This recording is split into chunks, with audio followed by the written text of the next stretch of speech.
Ćao ljudi, čao, kako ste? Nadam se da ste dobro.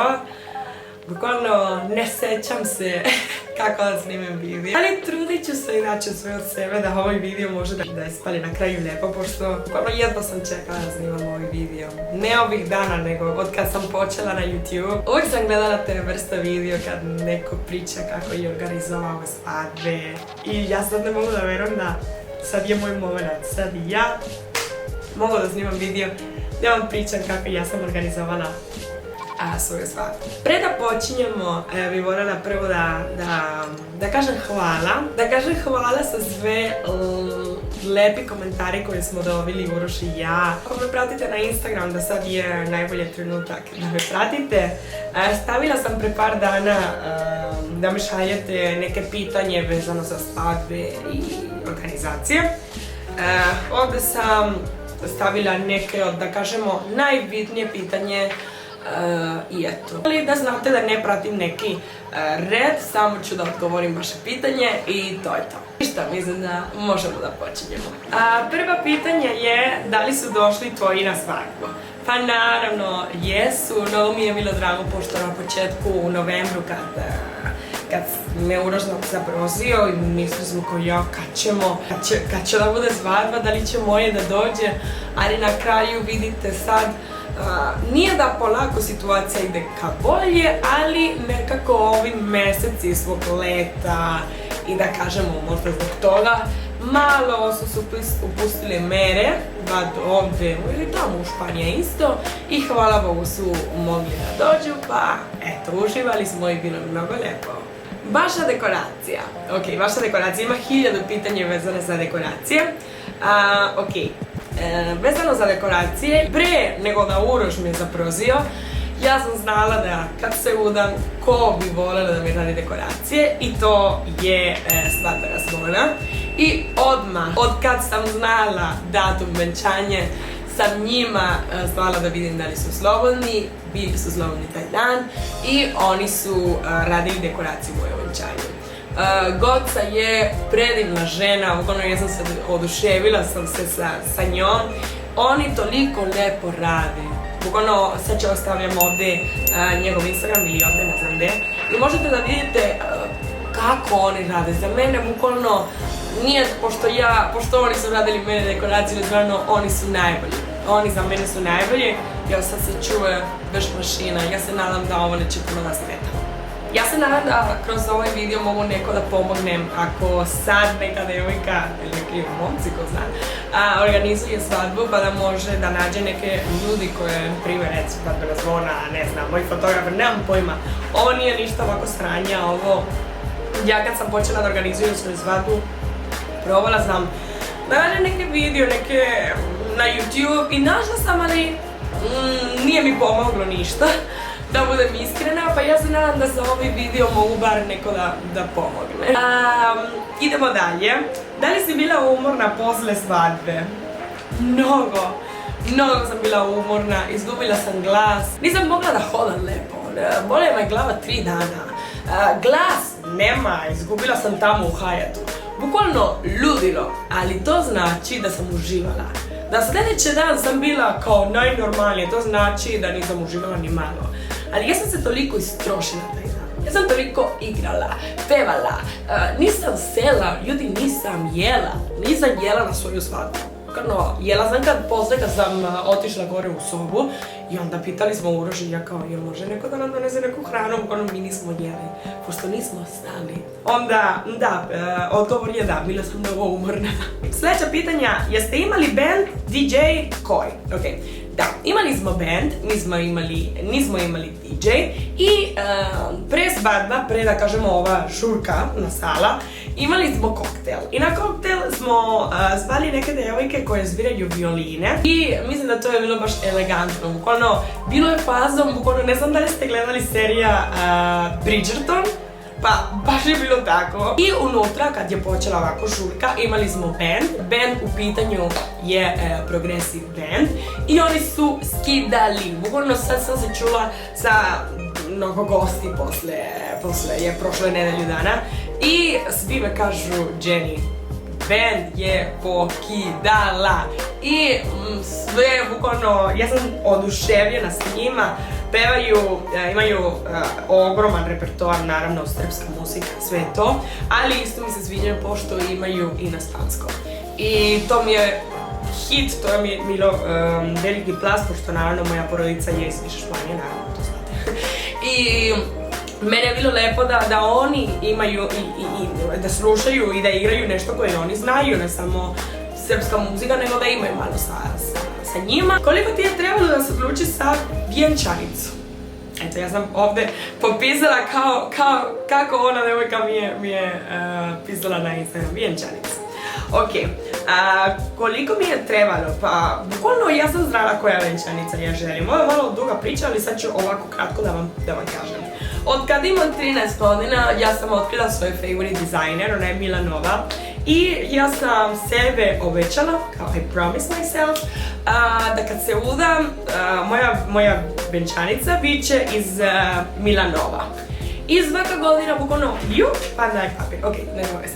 Svaki september, svaki godina od kada imam 13-14 godina, ja idem na website Milanova da vidim novu kolekciju i biram haljine koje mi se sviđa.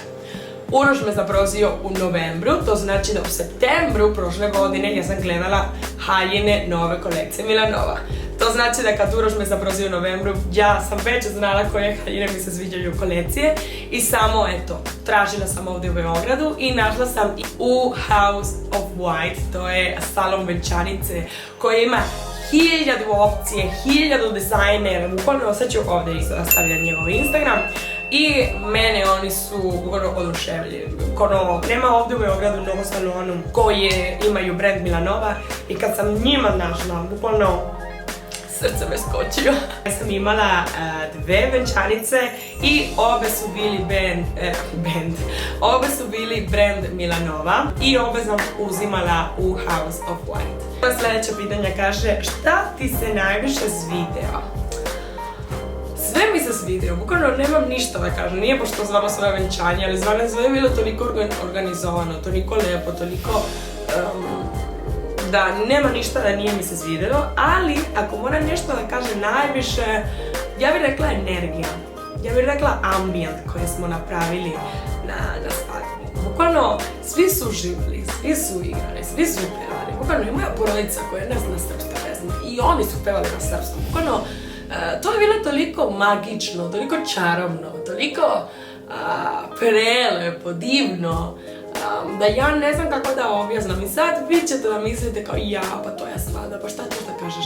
A stvarno ljudi, stvarno nije da se pravim kao da sve je bilo prelepo, ali stvarno bilo je tako i jedva čekam, mislim da ste vidjeli na Instagram, imam highlight svadba. Koliko dugo ste se spremili sa venčanja? Pa Uroš me zaprosio u novembru, onda ja sam u decembru već imala sala, muzika i fotografer. Ne, fotografer nisam imala u decembru i haljina sam imala u decembru, pa eto, ja mislim da već u martu ja sve sam imala. Ali mene je bilo mnogo lako, ja sam znala što sam tela priliku. Onda, možda zbog toga mene je bilo nekako lakše. Ali, ja bih savjetovala svako da spremajte svadba bukvalno minimum 7-8 mjeseci. Ko je uvatio Biedermeier? Biedermeier je uvatila Sara Stanković i moram da kažem da mnogo mi je bilo drago da je ona uvatila. Nismo se dogovorili bukvalno pre godinu nešto dana, tako, nešto smo pričali, ali to je bilo bukvalno jedan dan i to je to, nikad više nismo ponovili. I bukvalno ona je uvatila i nekako mi je bilo mnogo drago i baš sam bila srećna. I ništa, Sara, kad se udaš, ja se nadam da ćeš da me zoveš, bukvalno, ja sam ti dala sreću. Ok, neko me pitao koliko sati sam ustala. Ustala sam u 8, koje nije ni toliko rano, bukvalno ustala sam u 8, u 9 otišla sam da imam doručak. I u 9:30 već je bila Olja Beočanin, ona mi je šminkara, i Nemanja iz Superstar Studio da radi frizuru. Pa, eto, u 8 sam ustala, svadba mi je bilo u 3. Nije bilo potrebno da ja ustajem u 6 ujutru da se spremam kad je svadba bila u 3. Da li je bilo teško pronaći sve sa svadbu? Pa mogu da kažem da i nije bilo teško. Bukvalno preko Instagram, preko internet ima neke websites koje imaš bukvalno sve sa svadbe, od cipele do aksesuar sa kosu. Bukvalno sve imaš, onda ne znam, ti treba vremena naravno, ali mislim od kad postoji internet ništa nije teško. Da li si ovako zamislila svoje venčanje? Da li ti se sve ostvarilo što si htjela? Da i da. Presrećna sam, bukvalno je bilo bolje nego sam mislila. Ja sam se oduševila sa svoju svadbu, bukvalno svaki put da gledam video, ja sam kao wow, kao ne mogu da verujem da stvarno se desilo i da je bilo toliko lepo. Najbolji kompliment je samo da vidim na video kako ljudi su uživali. Kako je reagovala Lea kad si pitala da bude kuma? Eto, pa sad ću ovdje da stavljam video da gledajte ako niste gledali. Ona je bila presrećna. Bukvalno, mi smo pričali o tome dugo, ali ja verujem da ona nije verovala da će stvarno da me bude kuma. I onda ja nisam samo tela nju da pitam kao, Lea, hoćeš da me budeš kuma? Ne.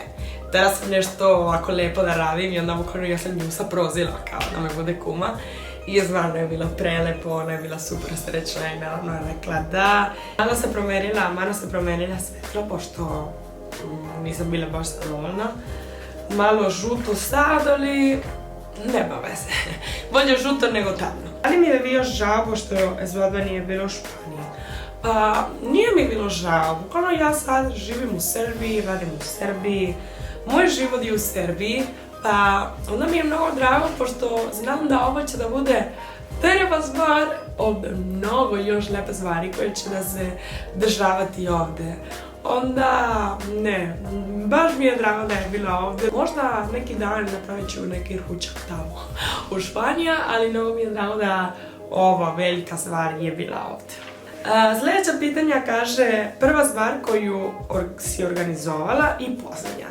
Prva stvar je bila venčanica i posljednja stvar su bile cipele. Cipele sam bukvalno našla pre, ne znam, 5 dana pre svadba, pa eto. Baš je bila posljednja stvar. Kako si došla na ideju da kupiš PlayStation 5? Ovo ste najviše pitali, bukvalno sljedeći dan posle svadbe, 29. avgusta je bilo Urošev rođendan. I Uroš obožava da igra Sony. I probali smo da nađemo u Španiji Sony PlayStation 5, ali nema. I onda ja sam htjela da kupim Sony za rođendan i na kraju sam našla u Budimpeštu.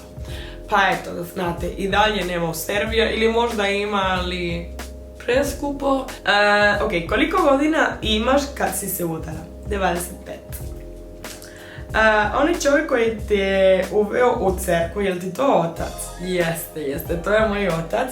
U Španiji, ne u Španiji, nego mislim cijela Evropa, ima tradicija da otac te dovede do oltara. Ja mislim da ovdje to vi ne radite, ali to mi je bilo veliki san i mnogo sam zahvalna naša crkva, pošto pitali smo da li možemo to da radimo i oni su bili kao da može.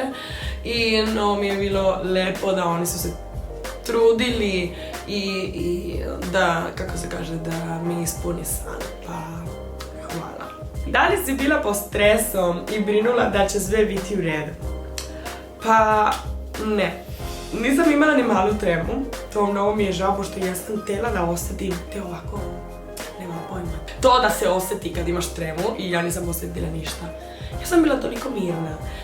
Isto moram da kažem da ja sam mnogo verovala cijela ekipa koja je bila tu sa svadbu, bukvalno i Goca iz Zvadbene zvona, i band Progressive, i fotografer i creative couple, ekipa iz Hayat, Aleksandra, Miloš, bukvalno svi su bili toliko profesionalni, bukvalno od kad prvi put kad smo se čuli, doista mnogo vidno da kad se čuje sa neko, kad se dogovorite, da osjetiš da ta osoba je ta. Bukvalno ako ne možete da se razumete od prvo, bukvalno nemoj da ideš dalje, pošto to neće da ide dobro.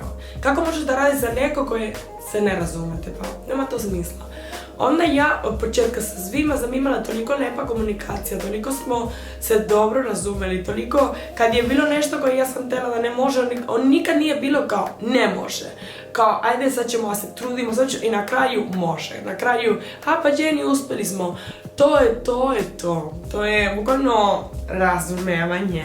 Onda, ne, nisam brinula. Znala sam sa kim radim, znala sam koga sam ja verovala da radi sa mnom ovaj dan i možda zbog toga nisam imala tremu. Znala sam da sve će da bude kako treba. Ko je uradio mene pozivnice? Ko je uradio? Kako su izgledali pozivnice? Ko je uradio pozivnice? Pozivnice su izgledali ovako. Da vidimo da li možda se fokusira. Ok, ovako su izgledali pozivnice. Sada zvoni neki alarm. Jer mogu da snimam na mirna dana. Zbog ono kad nije mažina je alarm. Bukvalno, ja se izvinjavam. Bukvalno vidite, Subdina neće da ja snimam. Nisam ja, vidite da je nešto treće. Bukvalno. Pozivnice su izgledali ovako.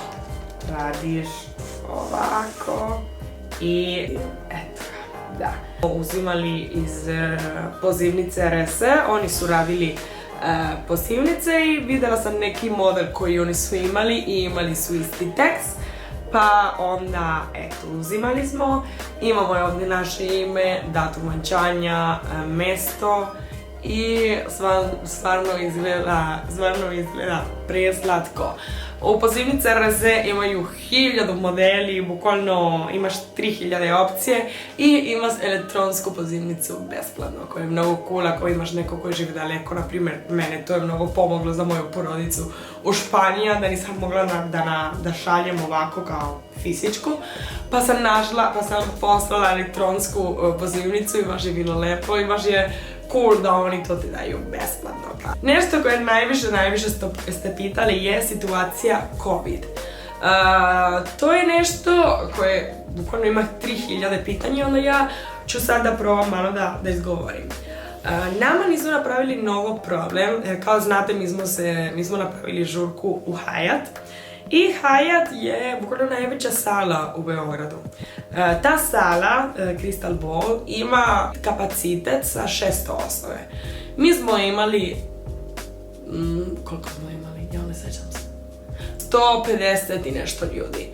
Onda možete da zamislite jedna sala koja ima kapacitet sa 600 osobe, gde ima 150, to nije problem uopšte. Onda, naravno su nam rekli da moramo da držimo distanciju, sve stolove su imali, znate koliko mesta mi smo imali? Naravno, kad igraš, kad topa ljudi, sami se čuvaju, oni nismo svi ljudi da igraš ovdje sa jedna osoba, naravno da ne, ljudi se čuvaju. Ali u suštini nismo imali problem sa broj gošte, za ne, pošto stvarno sala je bila ogromna. Možda da smo imali 300 gosta pa bi bilo drugačije, naravno, verovatno, ali to ne mogu ja da vam pričam pošto nisam imala takva iskustva. Mi nismo htjeli da zovemo mnogo ljudi zbog situacija, pa eto. Šta je još vezano za koronu ste pitali, da li su se nosili maske? Ne, nisu se nosili maske, gosti, ali ljudi koji su radili tamo da su nosili maske. Ima nešto još, možete da pitate dole na komentarima. Neko pita kako ste došli na ideju koji datum da bude. Pa mi nismo se dogovorili, bukvalno mi smo stigli u crkvu i u sala i onda smo pitali kad imate datum slobodni u septembru. Mi smo htjeli u septembru da se uzimamo i onda su nam rekli jedini slobodan datum u septembru je bilo 11 septembra koji nije nam bilo nešto wow, pošto vi znate šta se desilo taj datum.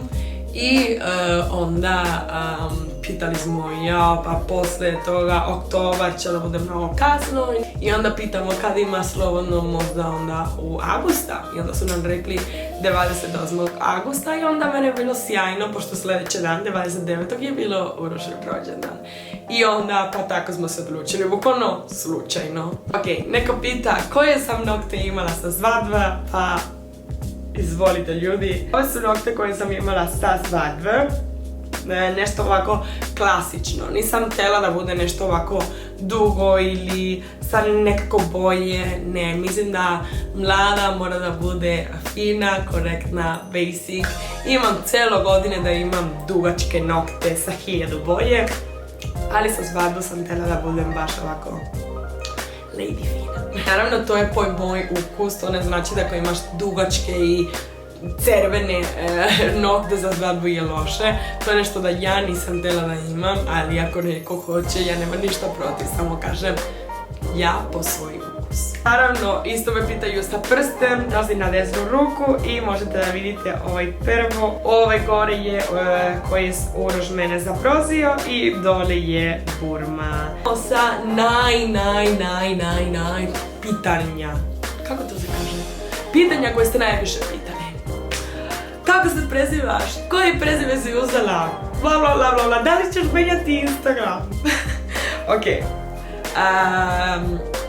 Prezivam se Jovčić. Uzela sam Urošev prezime. I što se tiče Instagram, neću da menjam Instagram. Moj Instagram će uvek i zauvek biti Jenny Martin.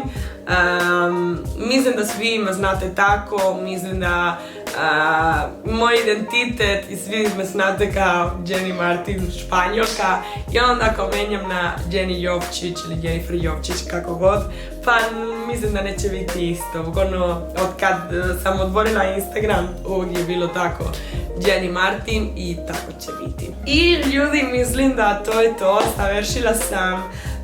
Ne znam da li sam nešto zaboravila, ali molim vas, ako imate više pitanja, možete ovdje da stavite dole i mene će biti mnogo drago da snimam drugi deo video ako nešto nisam lepo rekla ili nešto fali. Mnogo mi nedostaje YouTube, ako ne verujete, i onda možda sad zbog svadbe ću da dobijem motivaciju opet da krenem da snimam.